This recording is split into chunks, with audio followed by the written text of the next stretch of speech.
What's up, everybody? Welcome to Philly with John Marks. Is this thing, are we on? Are we live? We hot on a Friday? What's up, everybody? Live on a Friday morning, a stormy, rainy Friday morning. Shout out to all of the 8 a.m.ers, our mad chatters. Steven, good morning. Hello. K-Red, good morning. Hello. I was woken this morning at 4:29, 1 minute before my alarm was set, to a huge crash of thunder. Boom! It's like, oh, man. All right, well, now I'm getting up. And then we had a couple more big, loud booms of thunder. And then the kids were woken up, unfortunately. But, hey, I was already up for the day. So, whatever. A lot to talk about. It is not only a Friday today, but it's going to be a positive Friday. Right? Like, there's so many things to be positive and thankful for as Philadelphia sports fans. So, we're not going to talk about the Flyers or the 76ers today, because this is a positive Friday, and I can't deal with the Sixer stuff that's going on right now. And let's start with the Phillies, because you sweep. A sweep is a sweep. Is a sweep. Is a sweep. Phillies are 5-1, and the Dodgers are coming into town now. So let's be positive today, because we're going to see what happens this weekend against the Dodgers, who are undefeated. But you feel good coming into this series, because this is a really, really good baseball team. And Kyle Schwarber, I saw someone put this out on social media yesterday that was like Kyle Schwarber, man. Kyle Schwarber. And it involved Chris Bryant. It's like, imagine if they would have signed Chris Bryant instead of Kyle Schwarber back when they were both free agent targets. I don't know how targeting the Phillies were with Chris Bryant, but he was always a name that was rumored to be somebody that they could sign. And they went with Kyle Schwarber.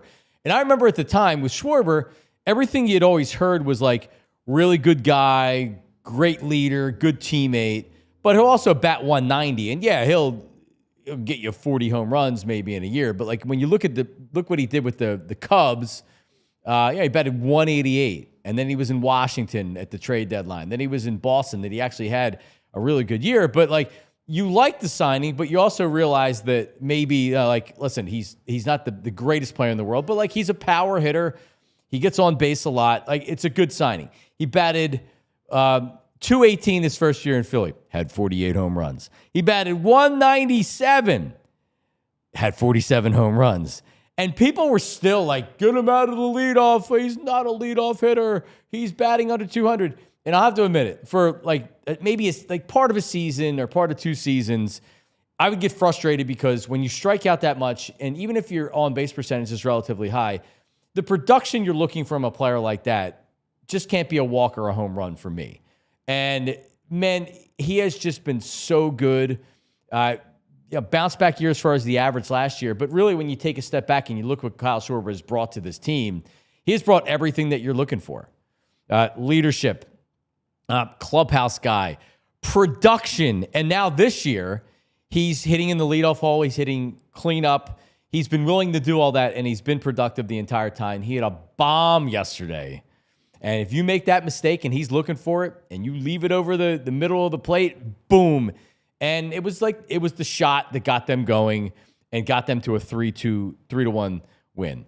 So Phil sweep the Rockies, Dodgers in town. Really got to be thankful for Kyle Schwarber. He has been anything and everything that you've wanted. I mean, tell me who's been a better free agent signing than Kyle Schwarber for the Phillies. Oh, I have one. Zack Wheeler. Tyler Zulli was at the game yesterday. He's with me this morning as well, as I'm just so giddy for the Phillies. This is the 6th season for Zack Wheeler. He's had 5 seasons with the Phillies. He's been the Cy Young runner-up twice, and he's been nothing short of spectacular. I think if you put together a top free agent list from all sports, Zack Wheeler would be one of the first names that would come to mind. I mean, a really, really, not only like great signing, it continues too. As he gets into his mid to late 30s, he's still going to be a productive pitcher, and he's not going to go anywhere. The Phillies are going to keep signing him. He's going to be productive. You hold your breath on the health, which he's been healthy with the Phillies, which has been incredible. And he has been everything that you're looking for. So how do you have a team that's a playoff team every year? Well, every team is built differently, right? Like you have the Dodgers, who internally their farm system's always great. Then they have so much money, they can just sign everybody, and these players take deferments and everything else, right? So like different teams are built differently. The Phillies didn't build through their farm system. They built through free agents. Obviously Bryce Harper, but these two guys have been amazing signings, and they continue to be. Schwarber's going to get extended. I'd be really, really surprised if he wasn't. And Zack Wheeler's already on another contract. At what point, and this is a question for you, Tyler Zuli, and it's a question for the mad chatters out there. At what point do we start talking about Zack Wheeler as one of the best starting pitchers in Phillies franchise history? Is it right now? This is his 6th season. Statistically, you look at what he's done over the 5 years, it's not top heavy like Roy Halladay. What I saw from Roy Halladay, his first year in Philly, and then year 2 was almost as good. And then year 3, he was not good. And year 4, he was just totally cooked. But those first 2 years in Philadelphia are really, really hard to trump anything that I've ever seen. It was like when T.O. came to Philly. It was like Saquon Barkley last year. That was Roy Halladay his first year and then second year as well. But really like his first year. He won the Cy Young. We'd never seen anything like that. I was a young kid when Steve Carlton won 3 Cy Young awards, or I saw him win his 3rd Cy Young. You don't appreciate it. He wasn't dominant. Roy Halladay was dominant. He went out there and he was just looking to mow people down. We had never seen anything like that. So I think there's a debate with Roy Halladay just because of the first 2 seasons and what he brought. Curt Schilling, who was had a longer resume, also didn't have as many wins. And while Curt was dominant, especially towards the end of his Phillies career, like Zack Wheeler has been one of the best pitchers in baseball. In the playoffs, you want him to pitch in the bullpen, and as a starting pitcher, you need everything. So, Tyler, question for you.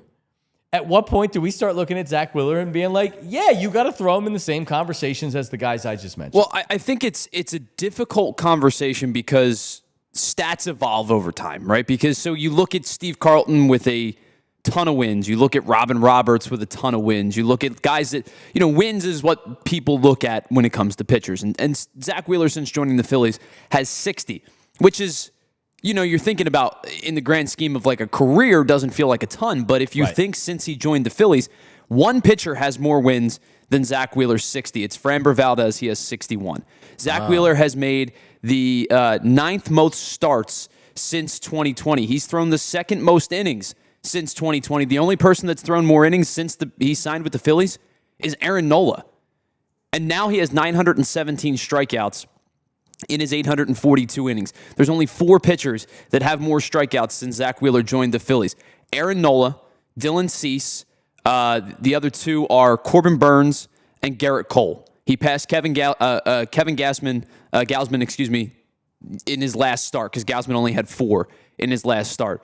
The point is, if you stack up Zack Wheeler against all of the guys across baseball since he joined the Phillies, there's claim to be made that Zack Wheeler is the best starting pitcher in baseball since he joined the Phillies. If you like WAR, I'm not a huge WAR proponent, but if you like WAR, Zack Wheeler leads Major League Baseball amongst qualified starters in WAR since joining the Phillies with a 25. Corbin Burns is 2nd, it's a 21. He's got a 4 WAR addition to what Corbin Burns did. And I know it's a lot of numbers to throw at you, but the point is, if you want to take the quantification of Zack Wheeler's time in Philadelphia, he's been probably the most consistent starting pitcher in all of baseball. Well, I mean, to your point, both locally and like the stats back up what him being a great pitcher, and then the eye test.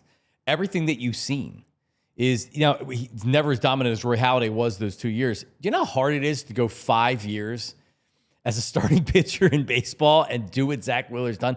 And he's not winning 20 games. He won 16 games in last year. He's been unbelievable. It's a different game with wins, though. Wins as a pitcher stat are less relevant now. Wins, what the number I would look at is, did his team win the game that he started? And if you look at those numbers, Zack Wheeler's team, the Phillies have won a lot of games when Zack Wheeler starts. I mean, I guess what I would say about that is that Roy Halladay would take you deeper in the game, so there would be less of a chance that the bullpen was going to blow the game. Not that Zack Wheeler doesn't throw a ton of innings, because in modern-day baseball, he certainly does. No one's going to be throwing Halladay complete games like he did. Well, and that's fair. Right? So Zack Wheeler led the National League in innings pitched in 2021 with 213. Last year, he threw 200 flat.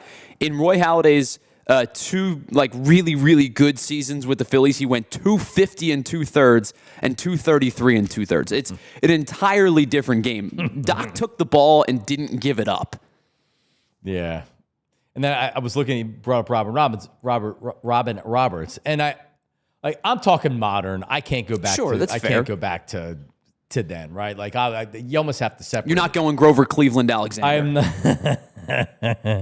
But even lefty, and you have to include lefty in the conversation, and he's always going to be the best. They're throwing 340, 350 innings a year. They're also making 10 rotation. more starts. A four-man rotation. And so you think about the wear and tear on like Steve Carlton. There was a reason why some of those years lefty wasn't all that great, because he didn't have his stuff, because the arm was tired. But anyway, so a lot of reasons to be positive on this Positive Friday, Philly with John Marks on PHLY. As always, brought to you by Bet Parks and Central City Toyota. This portion of the program is brought to you by GLAT Hair Restoration. GLATHairMM.com, 610-980-4000. 610-980-4000. Wheeler has been unbelievable. I feel great about the Phillies. It's going to be a good weekend series. The Dodgers come into town tonight. Luzardo, Aaron Nola, Chris Sanchez. So we kind of buried the lead on what we saw yesterday in the game, which is Taijuan Walker, but I wanted to give him a good 5 minutes right here. Every reason why the Phillies didn't release him, didn't just try to trade him for a bucket of balls and they pay all the salary or whatever, is for an instance like this where Taijuan Walker comes out and gives you exactly what you needed. He blanked the Rockies, who aren't a great team, right? But he gave you 6 innings. You got the win. He looked really good.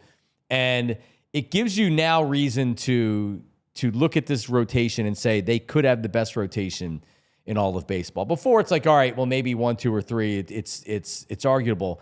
And by the way, Taijuan Walker has to come back out and start too and pitch well.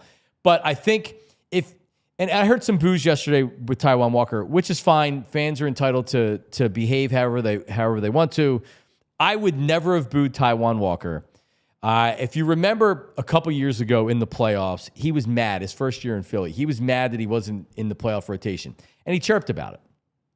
And I didn't think he handled it all that well, and I didn't like it. But the following spring training, kind of owned up to it, and then he was terrible last year.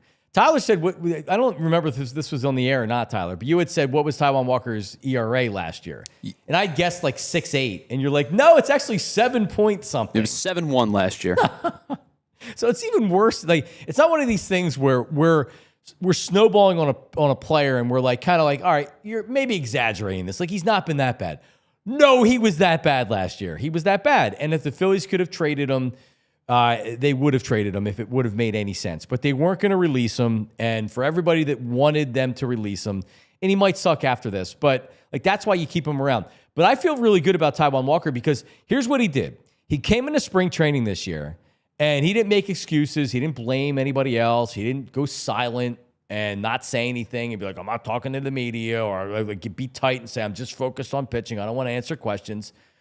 He answered every question. He talked about how bad he was last year. He more or less was bearing his soul and saying whatever we already knew and what we saw last year. But he came in the camp in shape, and he looked good early. He had a couple of bad outings there later, but the stuff looks alive. His stuff looks alive. I don't know if the velocity is going to get back to what it was, or at least what you thought when he came here. But he did. He looked alive yesterday. His stuff looked alive. And what I saw after the game from his teammates was Kyle Schwarber, JT Realmuto, a couple of other veterans saying, you never like to see your teammates struggle. And I admired the way that he handled it last year and how he came in the spring training this year. Like, you felt really good about it. And they were so happy for him that he was able to get that start yesterday. So, I mean, now the real question is with fans, can he continue to pitch like this? Ranger Suarez is going to be back at the end of April, they're saying. And here's what I'll say to that. But maybe he's back at the end of April.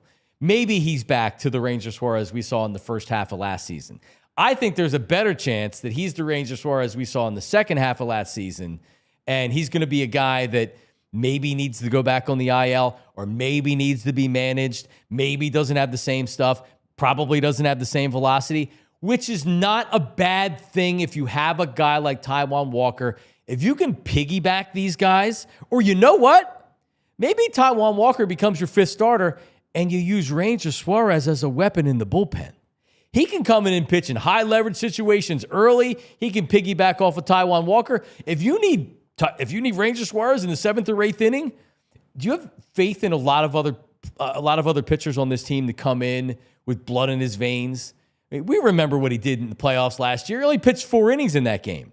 But man, did he battle, and boy, does he have stuff. He has stuff to get you out. But I don't know if you can count on that for more than 4 innings, 3 innings at this point. It's a good thing Taijuan Walker's pitching like he did yesterday. So my hope isn't that, like, hey, trade him. They're going to need him. Going 5 deep and then having Andrew Painter coming in the second half of the season. This is how you win a World Series. You get a rejuvenated pitcher and you get a guy coming in the second half. So I feel great about it. Taijuan Walker looked good. From your expert eye, Tyler Zuli, did it look like just a day against a bad team, or did Taijuan stuff look bad? No, I think it was a little bit of both. It was a bad offense that he faced, but the one thing to me that stood out was he got ahead in a lot of counts. And when you get ahead in a lot of counts, he has then the ability to use the splitter, because the splitter was, throughout the course of his career, has been his best pitch. And the last 2 years specifically, it's become far less effective because he's fallen behind in a lot of counts and his velocity is not there. If he's throwing 92 like he did yesterday, and then he can offset the 86, 87 splitter, it looks enticing out of his hand, and then it dies off, and that's when it falls out of the zone. But when he's only throwing 89, 90, there's not a lot of velocity discrepancy between the two. And if you're 1-0, 2-1, and he goes to the splitter, you can just kind of sit on it, right? Because it's not, more times than not, the splitter, he doesn't throw the splitter for a strike. Right. He throws it for a, top of ground ball to swing over top of it type of pitch. And if you're ahead in the count, you're not going to go chasing it. So his ability to get ahead in the count yesterday, I think, was important, because then it allowed him to use the splitter. It allowed him to use his breaking ball. And he was able to stay ahead of schedule because he was getting strike one a lot. Yeah, no, that's excellent analysis, because if he gets behind, now you know the fastball's coming, and the fastball is not a fastball anymore. It's not. Well, and let me rephrase that. He's got to have movement on it. It wasn't that last year. It was 89. Yesterday he sat about 92 with the sinker, and if he sits 92, that's a whole heck of a lot different than sitting 89. All right, would you sign up for this right now? Taijuan Walker, between him and Ranger. So Ranger starts some games. I love the idea of Ranger Suarez out of the bullpen as a weapon. I do. And if you can piggyback those guys, and Ranger is a guy that maybe comes in, and I know he's a free agent, but honestly, I think it helps his versatility as a free agent, because teams aren't stupid. They see that Ranger's a good pitcher, but he also is starting to suffer some wear and tear. Would you sign up for a Taijuan Walker? He has an ERA of 4.6 in his starts. 1,000,000%. You don't even need to finish it. If Taijuan Walker's a 4.6 throughout the year, that is an unequivocal win for this team. All right. But I know what you're going to say. Would you piggyback the two? Is that kind of where you're going? Well, no, but I guess my point is that, with this pitching staff, if he's your starter and he has a 4.5 ERA, that's good. That's 6 innings and 3 runs. 4.5 ERA is 6 innings and 3 runs. I'll take it. And it's considered a quality start. If you get to that from your 5, especially a guy that you really didn't have any expectations for, that is an absolute win. Do I think it happens? No, I don't. But if it gets there, I'm in. I'm 100% in. If you could guarantee me that right now, I'd lock it in right this second. Yeah. All right, coming up on this Positive Friday. Positive John here on Positive Friday.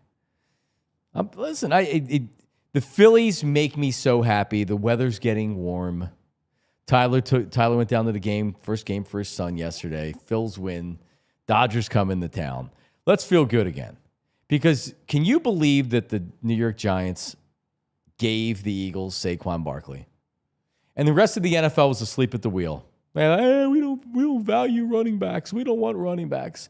And then you watch Saquon Barkley this year, and the rest of the league said, holy crap, what did we just do? Now they have to cook up rules to stop the Eagles and their offense. Isn't life great? Saquon Barkley was asked in a recent podcast appearance his favorite play as an Eagle, or his favorite like highlight reel play. And of course, it was something with the Eagles. What is it? We have it for you coming up right after this. Philly, John Marks. Oh, I can't wait to talk about it. Saquon Barkley. Saquon Barkley is right up there with BG and Schwarber as guys you just smile when you think of them and think of them. All right, so listen, let's do it. TrueMark Financial. Oh, man, I can't get enough of TrueMark Financial. Actually, you have to head over to TrueMark. Probably going to have to do it on Monday or Tuesday. Was hoping to do it today. But yeah, I got to stop over and see Mary Ellen. I have a question about something that they have going on. I know TrueMark right now, they're really encouraging. It's the whole spring in the savings, right? So if you have a regular savings account, and you may not realize it, but if it's not accruing any interest, if you have one of these cookie cutter, you're getting 0.2, you're not making money off your money, right? So if you have financial goals, right? You want to buy a house. What about that dream vacation that I'm getting pressured, more and more pressure to go to Disney?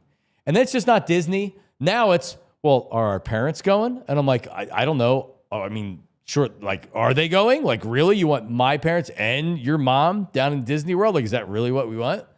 But anyway, TrueMark Financial Credit Union has the perfect savings account for you. TrueMark Financial offers high-rate certificates and money market accounts. It means that you're making more money. Your money grows faster and works harder for you.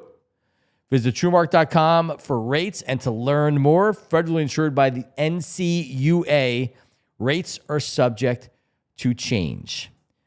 Hooah. There we go. All right. Empire. Empire today. If you are in the market for new flooring, all right, not a better time than right now to do it with Empire today. So they're flooring experts, right? Dedicated flooring professionals who focus on flooring every single day. So you could take your life in your own hands and you could go to one of the big box stores. And then you're saying like, all right, well, we'll save some money on the materials and then we'll find somebody to put the flooring down. And then you're wandering the aisles and you're like, well, I think I like that. I think I like that. But I have questions. And where is somebody in here? And then Harry from Hardware has to come over because they don't have anybody that's working today in flooring. And he's telling you, like, he's doing his best job that he can. They're not flooring experts. Empire today lives and breathes flooring. That's all they do. And they're with you every step of the way. So here's what they do. You don't have to go to the showroom. They bring the showroom to you. Everything that you need, right? The right colors for your space, how it looks with your furniture in your house. They're taking the precise measurements, and then they lay it out for you. Here's what this would look like. Here's what this would look like, right? With Empire today, you're getting clear upfront and all-inclusive pricing, plus you can schedule installation as soon as the next day. That's right. So don't take your flooring needs into the life of a big box store or one of the other stores, right? Come to your house, convenience. They're the experts. Empire today. And if you schedule a free in-home estimate right now, check it out. PHLY listeners receive a $350 discount. Just use the promo code PHLY. That's right. $350 discount with code PHLY. Restrictions apply. Visit Empire Today /PHLY. Empire Today /PHLY for full details. Hooah! There you go. Sometimes you just have to, and we can be so knee deep with our sports teams. It's both a good and a bad thing, right? So sometimes it's like, no, we know what we're talking about. We know better than you. You guys are living on the periphery. We actually know. And sometimes it's to a detriment with a player or a team. Sometimes I forget how good Saquon Barkley is and how good the season he just had was. We know it, but take a step back. The Giants didn't really want him. He got Darius Slayton money. He got Gabe Davis money to sign because he's a freaking running back. And he signed with the Eagles. He had a 2,000-yard season, and the Eagles won the Super Bowl. Oh, my God. And, like, the dude's he's the best guy ever. He goes out and he talks to kids.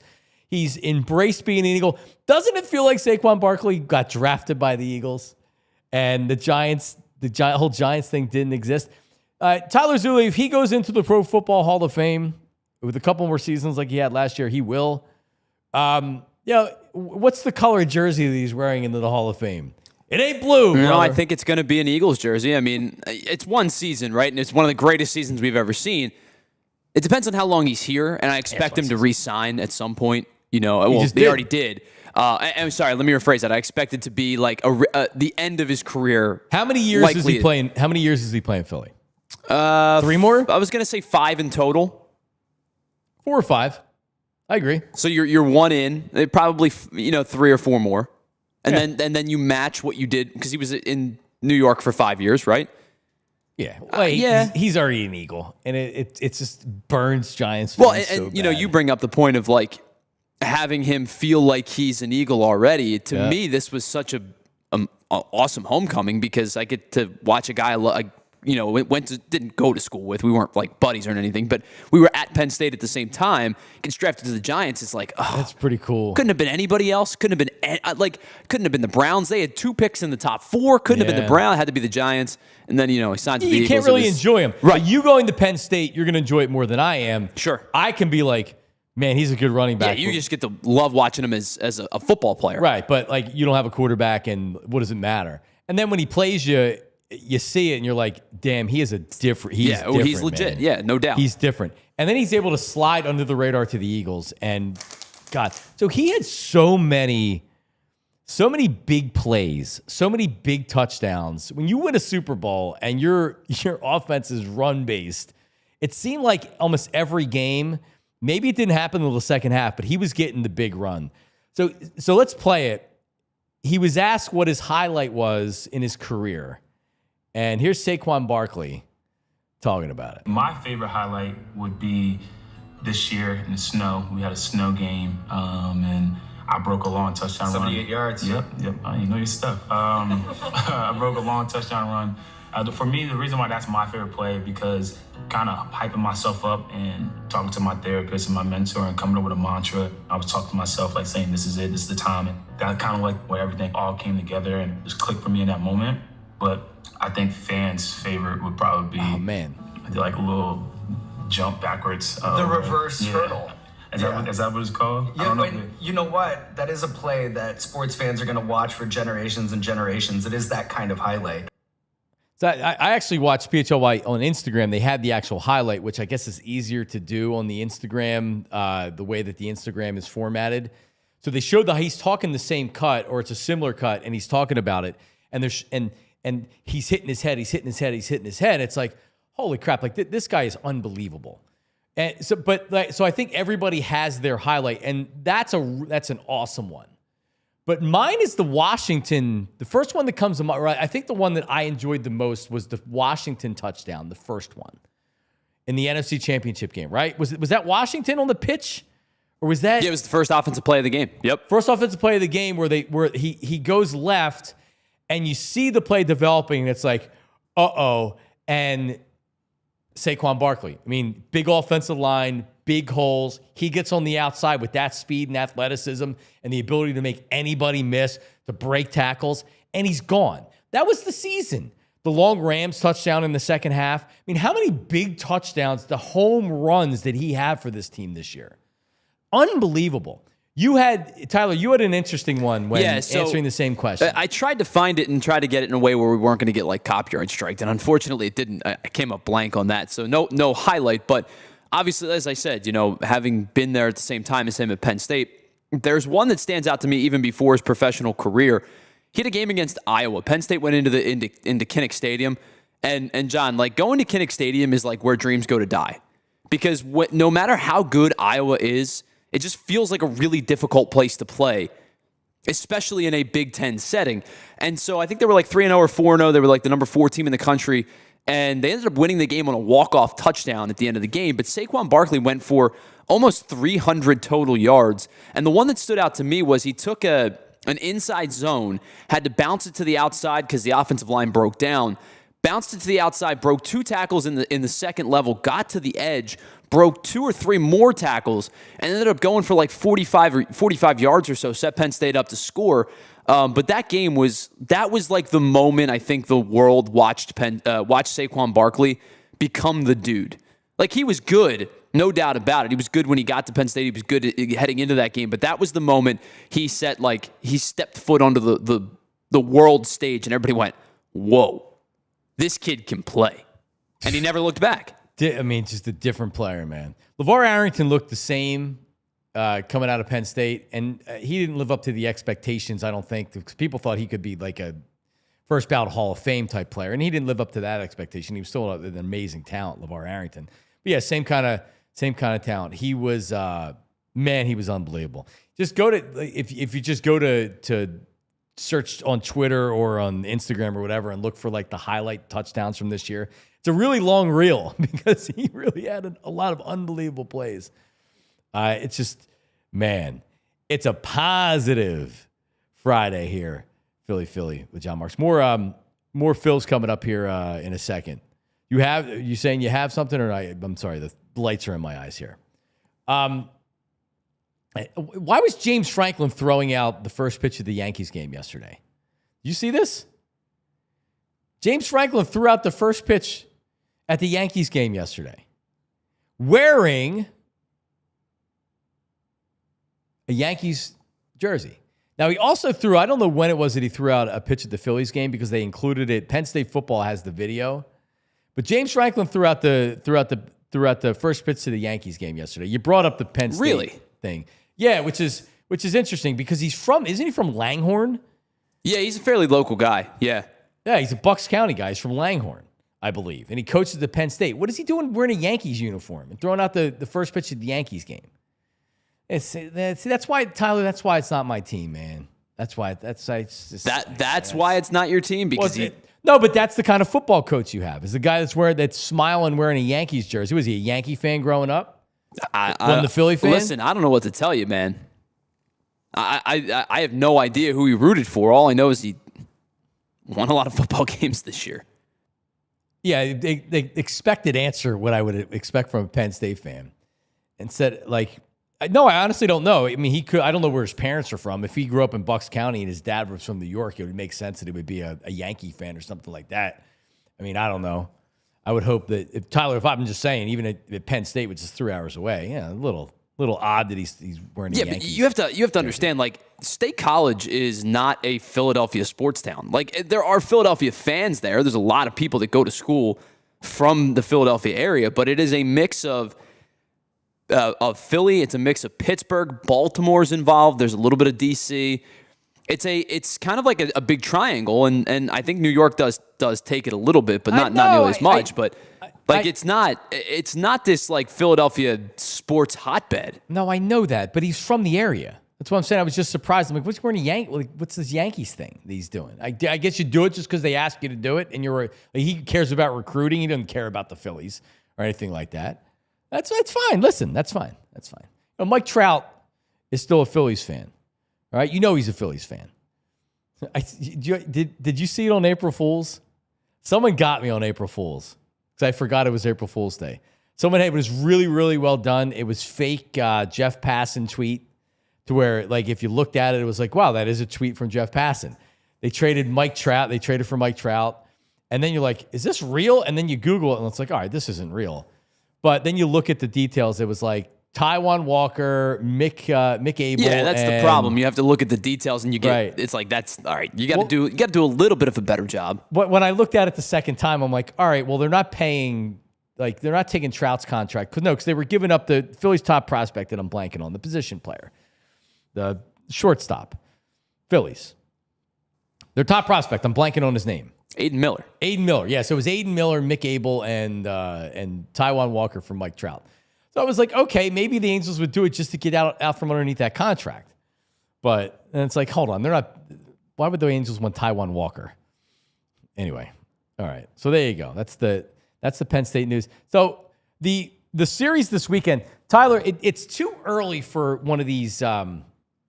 This is a measuring stick series. I can't make this. I'm not going to turn this early in the season into games in early April where it's like, oh my God, you lost 2 or 3 from the Dodgers. This team's not good enough or whatever. But still, it's like you're looking at now one of the teams that you're going to be dealing with when you get deep in the playoffs. And when you look at that team, you look at the Dodgers, and on paper, it's really, really hard to think that anybody's going to beat them. But it's hard to win back-to-backs in sports. But when they keep adding to it, but I would think that the kryptonite for the Dodgers is you get a hot team with really, really good starting pitching, and that's what the potential that the Phillies are. So I mean, I'm really excited just to see just to see exactly how the team rises to the occasion, because the Dodgers have been hot. They're undefeated on the season, and the Phils have been really good as well. So you have Yamamoto against Luzardo tonight. So listen, Luzardo was a very, very big acquisition for the Phillies. I mean, it was treated as such at the time, but really probably bigger than maybe a lot of casual Phillies fans realize. Luzardo has the ability and he has the upside to be a number 2 type starter. And then Sasaki, Aaron Nola, and then Tyler Glasnow, Chris Sanchez wraps it up. Yeah, I think there's a couple of really good pitching matchups this weekend. Glasnow Sanchez is going to be a really good one. 2 really strong strikeout guys. Maybe not strikeout guys, but like 2 really strong. Glasnow's a strikeout guy. Sanchez could become one as the velocity gets better. But I think that's going to be a really fun Sunday matchup. I am kind of surprised. Maybe it's because they wanted to spread things out. I am kind of surprised that that's not the Sunday night baseball game. Early in the year, you get a really good pitching matchup against 2 good teams, 2 teams that are expected to make the playoffs and, make some deep runs. Yeah. I'm kind of surprised they didn't get the ESPN game. Yeah. Yeah, I mean, I'm juiced up for it. Tyler pointed out, this is from years ago. This is a throwback. So they did a TBT post. So that's what that was. It was a throwback to him. Did he throw it? Was it yesterday he threw out the pitch for the Phillies? Is that why they used it? No. Well, I don't know because we didn't get into the ballpark in time for first pitch. So yeah, well, you were working. It was at 1 o'clock. Yeah, I mean, I ran out of here and then tried to get down there as quickly as we could. But what's it like having an infant at a Phillies game? Honestly, John, he was great. We really got lucky. We got in the bottom of the first. We sat in our seats and he was really good for. We got through the bottom of the first, the second, the third, top of the fourth. Then we went out and kind of did our thing and got food and took care of him. Got back to our seats in the top of the 7th. Watched the rest of the game. He fell asleep in the 9th. He was great. He did an awesome job. I'm really, really happy. Yeah, I was always that my daughter. I didn't take them when they were real young. So last year we brought Bella, she'll be 4, so she was 3 at the time, just had turned 3, and it was a night game and it was miserable. Absolutely, like she's 3 years old and we're sitting in these seats and it's like you're good for an inning and then it starts raining and then she wants to just get up. So now I'm like walking around the concourse with all the kids. My older girls are good to where they want to watch the game and they understand. We hit a really good combination of, it was a day game, so we didn't have to worry about, bedtimes or anything like that. Plus, It was warm, but it wasn't hot, so he wasn't uncomfortable. And it was overcast, so we didn't have to worry. And we were under an awning, too. So, I mean, it was a really good combination of all the things that we needed to happen. But, it was such a surreal moment, right? Taking him into the ballpark for the first time. Kind of, getting to share that memory with him. He's not going to remember it, but you will. But we will, and I think it means a lot. Well, and you need the picture, so it's like here's the first game you went to, and we brought him in, and everybody was like, "Oh, is this little guy's first game?" And we were like, "Yeah, it is." And they were like, "All right, go to section 122 and go get your certificate." So we went and got his first game. Oh, do you get a certificate? Yeah, I didn't know that. Yeah, so if you go to guest services, they'll hand you over a certificate that says, first game, when you went, name, who they played. It was pretty cool. Oh, very good. All right, coming up, more on the Phillies coming up this week. And also a review from yesterday's segment with Violations Greg. I got a lot of feedback on the pizza conversation. Yes, my pelvic floor conversation as well. But since I have to go to the bathroom so bad right now, we're not going to mention my pelvic floor. All right. And intern Daulton is going to join us before the end of the show. He has his stat of the week. That's all coming up. Oh, and oh God, our Bet Parks parlay of the day. Tyler got his leg right yesterday. I went the over because Taijuan Walker was pitching. Are we legally obligated to? We have to do it. Bet Parks parlay of the day. That's all coming up. Philly, John Marks. Don't go anywhere. Hey, speaking of Bet Parks. All right, let's do it. And this is what I wanted to do live on the air is pull up the app because it is, and this will be a part of the parlay, but I'm going to talk about it right now because you have on Monday the championship game, but the Final Four is what's going on tomorrow night. So Bob Cooney, last time he was on, he was talking about who he liked, and he had picked Florida to win everything. But he said, truth be told, Houston against Duke is probably really the game that's for the national championship, the two best teams. So Florida-Auburn. Florida's 2.5-point favorites against Auburn. So listen, I might have reached out to Bob for some advice for the parlay of the day. And Florida-Auburn, I texted him this morning. Within seconds, he gave me the Florida. He said, Florida's built for these moments. Auburn's not necessarily built for when the lights are the brightest. He loves Florida in this game. They're 2.5-point favorites. I'm going to take the money line for the parlay. And then Houston against Duke. This was a 4.5, went up to 5.5, back down to 5. We'll see where it settles for the game. This is the late game on Saturday night. Duke 5-point favorites at Houston. I mean, Houston's legit. I don't watch a ton of college basketball pretty much when the tournament starts, but Duke has looked really good and Houston has looked really good.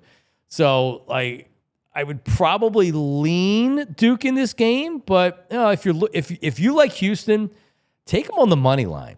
Plus 210 can actually make a little bit of coin. If you think they can win this game, don't worry about the points. Go plus 210 on the money line. Otherwise, it's plus 5. And they also have the Duke-Auburn. Duke would be 6.5-point favorites. Florida against Duke. Duke would be 4.5-point favorites. Florida minus 1.5 over Houston. And Houston to be favored at Auburn. But that's the great thing about the BetParx app. There's so much to do. In-game parlays. You can look ahead and to the potential national championship game. And if maybe you're saying hey, I like to bet on sports, but what else do they have? Well, BetParx app has amazing live dealer, blackjack, roulette, poker, hot online slots, everything else. BetParx.com. That's how you get to them. BetParx.com. For all the rules and regulations, must be 21 and in PA, New Jersey, and Michigan for the BetParx app.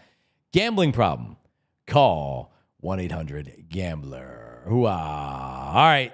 GLAT Hair Restoration. So Black Gritty he follows up with me and says, hey, when are we going to go in so I can meet the hair team at GLAT Hair Restoration? Because he wants to see what he would look like if he was able to get hair restoration. And because I said to Black Gritty, you have a nice round bald head. You shave it, close shave. It looks good. So when you hear me talk about GLAT Hair Restoration, you say, well, I don't really care. I just shave my head, or I don't care about my hair. And it's go for it. But maybe you do. Maybe you're like a lot of guys that have tried some over-the-counter things, that have bought some things on Instagram, the shampoo that's supposed to give you this great, amazing head of hair, and it hasn't worked for you because, frankly, I don't know if any of those things work. I have something that works. GLAT Hair Restoration. GLATHairMM.com is the website, before and after pictures. Really a good explanation of everything that you have. And it's not just about the restoration. It's about innovation. I mentioned other ways. If you're starting in to go bald, right? All stages of hair loss, man, they have something for you. Vitamin supplementation is a big thing these days. PRP, stem cell, and so much more. If you're starting to lose your hair, you don't have to get to where you're saying oh, now I want to shave my head. Stop it in its tracks. GLAT Hair Restoration, the most experience in the industry, over 35 years of industry experience. GLATHairMM.com, 610-980-4000. Text them. You can text them. 610-980-4000 or GLATHairMM.com. Hooah! All right, we're back. All right, so I guess we got to do it. And it's not fun to do it when you can't seem to buy a parlay, but it's time for the BetParx Parlay of the Day. All right, yesterday, I had the over, was it 9.5, Tyler? Yeah, it was ridiculously high. Taijuan Walker pitching, he stinks. The Rockies didn't have a good starter on the mound. And, of course, the game's 3-1. And you're fighting Phillies win. But I took the over, so that's a loss. Premier League action yesterday. Tyler, I don't remember. It was a Chelsea. I don't even know. Yep. I don't know Chelsea or Nottingham or whoever. Chelsea won 1-0 over Tottenham. 1-0? Yeah, sorry, 1-0. You're right. Well, soccer. We can talk like layman here because I am. But yeah, so they win. So I lose. Tyler wins. So how are we getting off the mat today, Tyler Zulli? Can you lead off with your sure with your bet? Yeah, I'm going to go with the Braves have to win at some point, right? You would think. They not going to go 0 for forever. And they are a heavy favorite tonight on the money line at minus 245. Now, I've said many, many times I don't like betting money line in baseball. I think it's way too volatile. But minus 245 tells me that the Vegas thinks the Braves are going to win tonight. You know I'm a big Spencer Schwellenbach fan. Max Meyer pitched really well for the Marlins in his first start, but I think tonight is the Braves' first win. I'm going to take them on the money line minus 245 because we can't buy a bet, so we might as well try some stuff. Let's go with the team that's 0-7. They couldn't possibly go 0-8, right? No, they could go 0-1,000,000 the way they're playing. But yeah, they could possibly do it. It's a bold move, but a wise one, Tyler. So the Braves on the money line. I'm going with Bob Cooney's advice, and I'm not messing around with the point spread. And this game is until Saturday, but Florida on the money line against Auburn, I'm going to take them. It's minus 148, but Florida just, again, according to my expert, which is Bob Cooney, and he's been saying it when we've been talking about the tournament, they're just a better team, and in a big game like this, Florida wins the game. I'm not messing with the point spread. It'll hurt our numbers a little bit by not taking the point spread. I don't care. So we're betting 100 to win 137. So we need to get in the positive side of we things need to here. win. So let's lay 100. 100 to win 137. Moneyline Braves, moneyline Florida. All right, there we go. We might need to take a couple of slow nickels to get our bankroll built back up, Tyler, before we tried to hit a couple of the quarters. You know what I mean? You're not Where kidding. We can put $10 in. We need to be able to bet home runs. Damn it! The home run spreads aren't out this early in the morning. The player props not being available is really going to hurt us, especially come like July when baseball is the only sport that's available. Cramps our style, man. Because I would have easily went Schwarber with a home run one of these games, and he's had 4 this year so far. Well, he's got 4 home runs in 5 games. You would have had an 80% chance of hitting. Now, granted, the way that we've bet, we probably would have bet the day the day he didn't, but. Yeah, the wrong games. We certainly would have. Circling back to a couple things here. I said earlier about the Disney thing.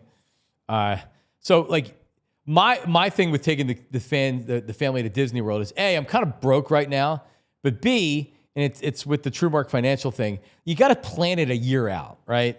So I can plan it a year out. We can buy the airline tickets now and then pay this off as we go. Because honestly, you're looking at it's easily a 5-figure vacation if you're taking your kids and you travel and everything. It's a lot of money. Yeah, I mean, you've got 3 kids. It's you and your wife. You're talking about 5.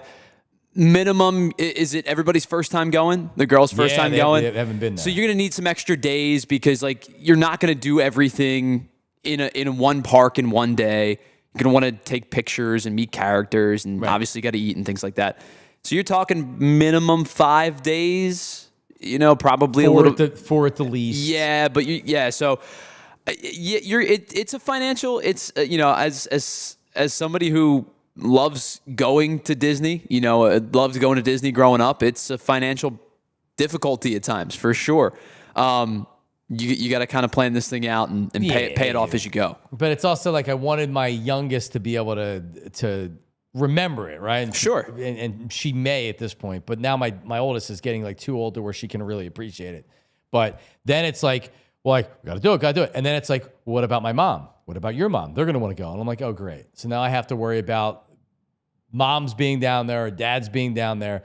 So here's the dream scenario for me. All right. Go down grandparents. Oh God, I don't want them there. I gotta be honest. I just want to be down there with the kids. Totally get it. I think the balance of that is if you get them and you say, hey, you come down with us, but you got to take them for a day. You take them to the park for a day and let them run around and you do that and you get to go sit at the pool. Or whatever you want to do. Yeah, it's never going to happen. Probably not. I'm just telling you. You said the dream scenario, right? So, well, no, the dream scenario is that we just go. But it's not to say that I don't want my in-laws or my parents going. It's just that it adds a lot to it. It just adds a lot to it. It's not that you don't want them there. It's just a lot of extra steps. Because now you're planning dinners for 8 instead of 5. You're talking about how do you get reservations. It's a lot going on. Believe me, I get it. Yeah, it just creates more problems for me. But then, check this out. So you do it during spring training, and you drive from Orlando to Clearwater, and you get a Phillies game in. Yeah, that's not a bad drive. You could do that. I've done it before. It's an hour and 20. When I worked with Mike Missinelli, they had it was 950 ESPN at the time, and we had It was when they were really ESPN, even though the station was never owned by ESPN, but as an affiliate in Philly, they were really kissing our ass because it was their biggest outside of Chicago, which was kind of a Fugazi station. But like they wanted to be in Philly and they wanted Mike in Philly and everything else. So like we were able to go up to Bristol and do shows from there. And so it was the rebranding of the wide world of sports down there in Orlando. Where were the Braves? The Braves, I don't think they're there anymore, but they were in Orlando at the Disney complex, which is where the wide world of sports was. It was like it's like a cool like sports museum with all the stuff from wide world of sports, which you probably don't even really understand or you don't know much about. Tyler. We went when I was a kid, and because they used to do these. Because I remember when I was little, I don't know, probably 6, 7, something like that. They used to like you could go out and go on the fields and do things like that. And you would run, cone drills and stuff, and they'd have you out there running the tracks. And it was an extra thing at Disney where you weren't just in the park the whole time; you were doing that. But it's been a while since I've been there.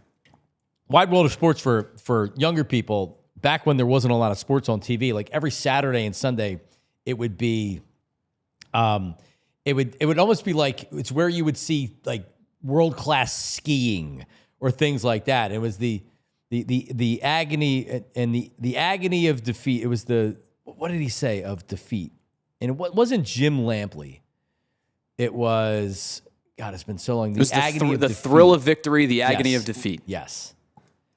And it was like this open that was, we're talking about late 70s, early 80s. But anyway, so they rebranded the Wide World of Sports, and we did shows from Wide World of Sports. So we did that, and it was right during spring training. So then Mike and I drove across. So you're driving from Orlando to Tampa. That's like 90 minutes, maybe 2 hours with traffic.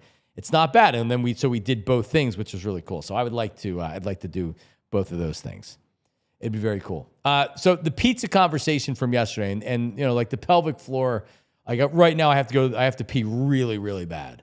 And the pelvic floor is being worked on. More updates on that coming up here in coming weeks. I know everybody cares a lot about it. But the pizza, I went home last night and I thought about this. Violations Greg on the show yesterday said that for dinner he would only have 2 slices of pizza. So I put a poll up on Twitter. I'm like, listen, I know the 5 slices probably isn't what most people would eat, but and honestly, like I probably am eating 4 slices on a regular basis, not 5, and that's more because of me being diabetic. But 14% of people on an unscientific Twitter poll said that they eat 2 slices of pizza, and this is without fries or anything else. So if you're having pizza for dinner, nothing else, you're not putting a salad or eating a couple wings. It's only like, hey, you got pizza for dinner. How many slices you're eating? Tyler, Andrew Fraser, and I both agree it's minimum 4, possibly 5, maybe minimum 3 if you don't want to. If you're eating with more people and the slices maybe a little bit more scarce, maybe you have 3 because you don't want to be greedy. You're over somebody else's house. You're not going to try to eat a whole pie, right? And 3 was 45%. 4 slices was 33%. Yeah, I think that's probably about right. I think that's what most people would. And you're right. It depends on time and space. Like there was a day prior to my son being born where my wife was working late on a Friday and it was just me. I didn't have any plans. I watched the Phillies on a Friday night and sat in my living room and chilled. And I ordered a pizza and had a couple beers and probably had, I don't know, 6 of the 8 slices during the Phillies game. And so, yeah, sure, I could probably eat a whole pizza, quite frankly. Over the course of a couple hours, I could too. Yeah. But like if you're, if it's 2 people, 4 and 4 is easy. If it's 3 people, you start to get into that weird who gets 3 and who gets 2. Yeah. It's probably a little bit easier. When you guys order pizza, it's probably a little bit easier with kids because they're eating less than you are. But you're right, it's a time and space thing. Like if you get a pizza to yourself, do whatever you want. But if you're sharing it, then that's where you have to kind of be cognizant of everybody else. And if you have your own pizza, you're not going to overdo it for the 5th slice. You just eat maybe you even eat 3, and then half hour later you go 4, and then 7th inning stretch I go over the toaster oven and I put it in the air fryer. Sure. And I put it in and you make it well done. Oh man, well done pizza. Are you kidding me? I haven't had pizza in over a month, and it's Friday is pizza day, brother, and I am friggin' fiending missing right now. pizza. Yeah, I'm fiending. It's funny too, like when you do something like that and you take something out of your diet, where I did the whole dry January thing where you don't drink for a month, and I wasn't craving beer or anything, but the minute I decided I'm gonna try this, The next day I was like, oh man, I had a tough day at work. I could use it. Oh crap, I can't have any beer. Right, but you got to what I get mean? through that initial phase, Sure. and then you're actually good. Yeah, and then after like 3 days, I was like, I don't need a beer. What am I doing? And then the first beer you have, you're right back into what you were doing before. Probably fair. That's all right. It's human nature, my brother. Human nature. All right, so prediction for this weekend. We'll get to Daulton. Hang on, buddy. We're going to grab you in a second. What is the and does he have a link? Yeah, I sent it to you. It should be in our conversation, our Slack conversation. Let me resend it. Why can't I see it? Yeah, I just resent it. I got it. What is your prediction? I think they take 1 of 3 this weekend. I think the Dodgers are on a roll. I don't think they're going to sweep. I don't think they're going to start the season 11-0. But I do think that they are just playing some really good ball right now. And the Phillies are going to have to jump on a starter at some point in this season. And they're facing 2 really good ones and one that's expected to be really good in Roki Sasaki eventually, right? I know he had the meltdown early in the year, but I think they take 1 of 3 this weekend, and they'll go to 6 and 3 after the first 9 games. And I'm not going to complain about them being 6 and 3 after their first 3 series. No, then they're off Monday at Atlanta. Yeah, another day off. I mean, they've played less games. I know the Dodgers are inflated because they played those 2 early games in the season over in Japan. But yeah, it does feel like a lot of off days early in the season, which, I mean, I don't know. Not that I'm worried and I'm looking ahead to the Braves series, but just because they're 0-7 doesn't mean that when they're playing the Phillies, you know how baseball goes. And it's what drives you crazy about the game is just when you think you're like, oh yeah, we're good, you go down and you get swept in a series after you just swept somebody else in a series. So we will see what happens. Oh, by the way, and I missed the cutoff. So shout out to everybody that's watching on TV. AllPHLY.com for overtime. Hooah. Yeah, not that you feel great or don't feel great or whatever. The Dodgers are just so good. This is really like I'm excited to see what Luzardo looks like now. Yeah, it's early in the season, but what he looks like. Aaron Nola on Saturday. I hope he looks a little bit better than he did in his first start. But that's kind of Aaron Nola. He's going to have a couple spots over the course of a game where he gets himself into some trouble. Can he wiggle out or not? All right, let's end the week with Intern Daulton's Stat of the Week, brought to you by Intern Daulton, who joins us right now, live via satellite. Intern Daulton, all right, so it's just you and your dad, and you're watching the Phillies game, and you get a large pizza. How many slices are you eating? This is dinner. You're not eating anything else, so there's no wings or fries or anything like that. How many pieces of pizza are you going? I think 3, maybe 4 on a good night. All right. Intern Daulton, his listed height is probably I'm listed at 5'10". I'm not 5'10", but I'm listed at 5'10". Daulton might be listed at 5'9". He's a little bit shorter than me. But I could see him. I've always been able to house food, man. So I could see you. You're kind of wiry. I could see you you and your pop housing pizza. There have been times where I've had maybe like 6 or 7 slices. I could just go for a bunch of slices. Yeah, I've been under the influence on a Papa John's pizza and eating 6 slices just for fun. You know what I mean? Those kind of things happen. All right, what do we got? What's the stat of the week?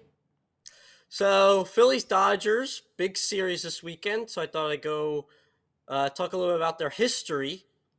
So for the no-hitters, the Dodgers have no-hit the Phillies 5 times, whereas the Phillies have no-hit the Dodgers 1 time.